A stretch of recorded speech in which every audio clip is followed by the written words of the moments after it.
Hey guys, Pitmaster here. All right. There's 2 times where I feel like an open-handed strike is preferable to a closed-handed strike. And let me tell you those, explain why. Number 1 is before the fight has started, right? So before the fight has started, it's called a first strike, and you want to get that first strike off because that increases your chances of going home to your family. If you let him throw the first strike, your chances go down exponentially of making it home to your family safe and healthy. In fact, chances are much greater that you'll end up in an ER or a nursing home 6 months later with a tracheostomy and a feeding tube, being turned every 4 hours by an overworked, underpaid, underweight Filipino nurse.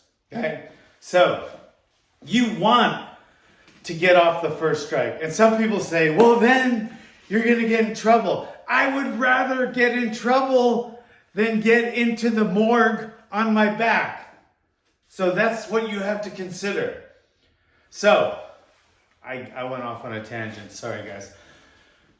So, if I'm here this close and I feel like the guy's about to attack me, I want to hit him first. And a lot of times, I don't walk around with my hands closed in fists.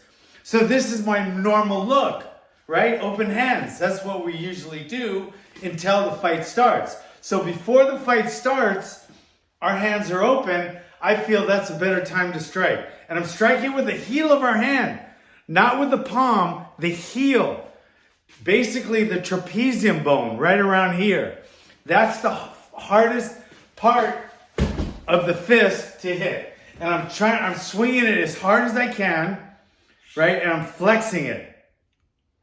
And I feel like that's a better option than a closed fist. Just because our hand's already here, it's very close proximity to the target, and I don't feel like closing my hand would be the best option. That's number 1. Number 2 is if I've already engaged, maybe the fight started, maybe we're just starting off in a clinch position. Think of it like a hockey fight. Maybe you grab a hold of their collar.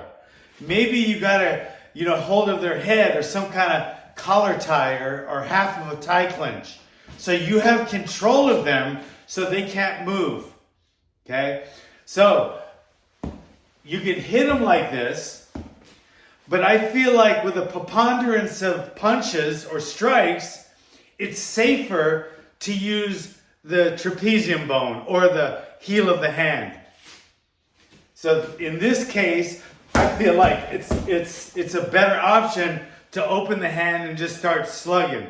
You can do it this way just as well, but I feel like your chances of breaking the bones in your hand go up if you're doing repetitive strikes and the head is not moving with each strike because you're stopping it from moving.